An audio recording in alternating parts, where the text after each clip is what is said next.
विवाह के समय साधु व्रत करना भूल गया, जिसके कारण भगवान रुष्ट हो गए। अपने कर्म में प्रवीण साधु कुछ में पीछे जमाता सहित व्यापार के लिए गए और सिंधु के समीप जो है रतनपुर नगर में जाकर व्यापार करने लगा। दोनों के राजा चंद्रकेतु के नगर में पहुंचने पर सत्यानारायण भगवान ने जो है महाराज उनको जो है प्रतिज्ञा व्रत देकर श्राप दिया कि साधु को जो है अत्यंत दंड दुख मिले। एक दिन राजा के धन को लेकर चोर वहां आए जहां पे दोनों ठहरे हुए थे।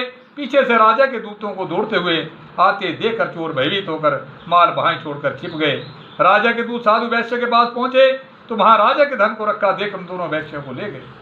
प्रसन्नता से दौड़ते हुए राजा के समीप जाकर बोले कि दोनों हम लाए हैं, देख कर आज्ञा दें।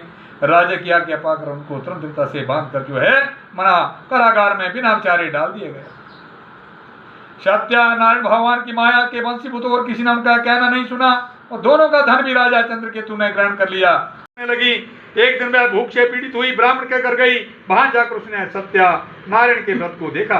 वहां जाकर बैठकर जो है बोले महाराज, वहां बैठकर कलावती ने शीघ्र ही माता से कहा कि माता, मैंने एक ब्राह्मण के घर में मनचाहा फल देने वाला व्रत देखा है।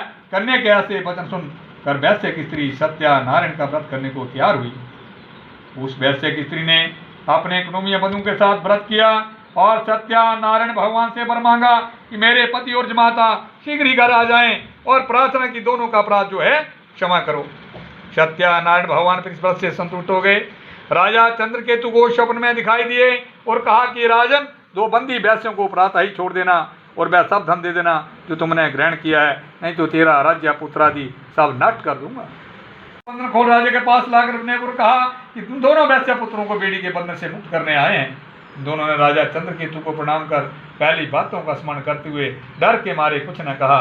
राजा ने दोनों वैश्य पुत्रों को देखकर आदर सहित कहा, प्रारब्ध तुम्हारा दुख उठाया, अभी कोई डर नहीं है। उनकी बेड़ियां नकुलाकर हजामत आदि बनवाई। राजा ने उनको वस्त्राभूषण से दोनों को कहा कि अब अपने घर जाओ। दोनों ने राजा को नमस्कार कहा कि अब आपकी कृपा से जाएं। ये कहकर दोनों वैश्य अपने घर को चले गए। इति श्री स्कंद पुराणे रेवाखंडे सत्यानारायण व्रतधाम तृतीयोध्याय।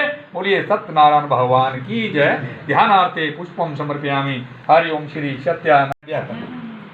इस कारण जेड़ा से महाराज उस टाइम चंद्रमा गया था कने ए नाग जेड़े न से ऊपर चंद्रमा च रखी थे। जिस टाइम नागा जंप मारना था फिर शिवा ने गले से चले होना। तो शिवा बोलिया हूँ क्या करना। तो शिवा महाराज मोर बिठाड़ी था ऊपर। मोर योग लिया जिया नागा उपर महाराज सिर चुकना है कने मोरे जेड़ा ठुंग मारी ने कने नागे डरी जाना। बोलिए सत्यनारायण भगवान की जय। बोलिए सत्यनारायण भगवान की जय।